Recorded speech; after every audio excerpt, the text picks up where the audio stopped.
বীরভূমের অন্যতম সতীপীঠ বক্রেশ্বর। এখানে একাধারে যেমন রয়েছে দুর্গার মন্দির, অন্যদিকে শিব মন্দির। প্রতি বছর শিবরাত্রিতে হাজারো ভক্তের ভিড় জমে।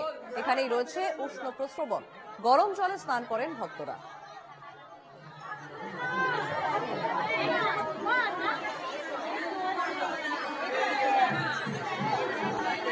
বীরভূমের অন্যতম সতীপীঠ বক্রেশ্বর, এই বক্রেশ্বরে দুর্গা মন্দিরের পাশাপাশি রয়েছে শিব মন্দিরও, এবং প্রতি বছর শিবরাত্রিতে হাজারো ভক্তের ভিড় জমে এবং এখানেই রয়েছে উষ্ণ প্রস্রবণ, গরম জলে স্নান করেন ভক্তরা এবং তারপরে মহাদেবের মাথায় জল ঢালার জন্য রীতিমতো ভক্তদের লাইন পড়ে এই মন্দিরে।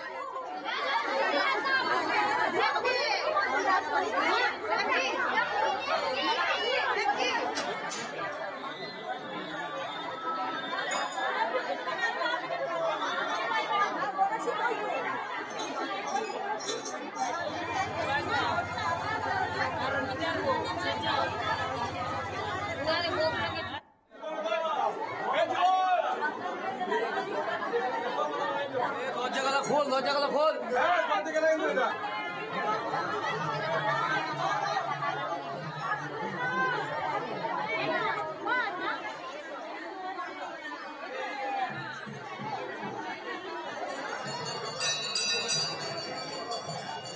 বক্রেশ্বরের এই শিব মন্দিরেও ভিড় জমাচ্ছেন সেখানে পুণ্যার্থীরা।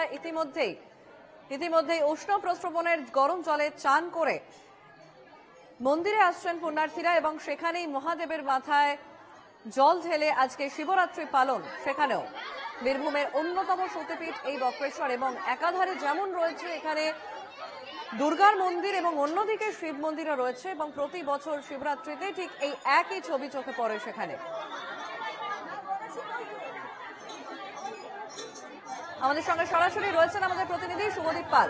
শুভদীপ, বীরভূমের অন্যতম এই সতীপীঠ বক্রেশ্বর, সেখানে শিব মন্দিরে আজকে পুণ্যার্থীদের ঢল, সেখানে প্রচুর মানুষ আজকে মহাশিবরাত্রির তিথিতে মহাদেবের মাথায় জল ঢালতে হাজির। এই মুহূর্তে কি ছবি সেখানে?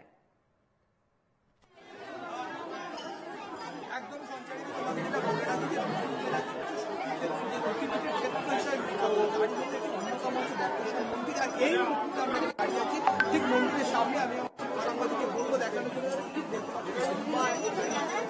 সামনে চিত্র আমরা দেখাচ্ছি যে লাইন শুধু চারদিকে মন্দির থেকে প্রায় তোমার 100 মিটার দূর থেকে পড়েছে এবং প্রচুর মানুষ কিন্তু এখানে ভিড় করেছেন। এবং তাদের যেটা প্রত্যেক বছরে কিন্তু এখানে কিন্তু প্রচুর মানুষ ভিড় করে থাকেন। এছাড়া পাশাপাশি শিউরি, এবং তোমার চন্দ্রপুর দুই থানা থেকে নিরাপত্তা ব্যবস্থা আয়োজন করা হয়েছে।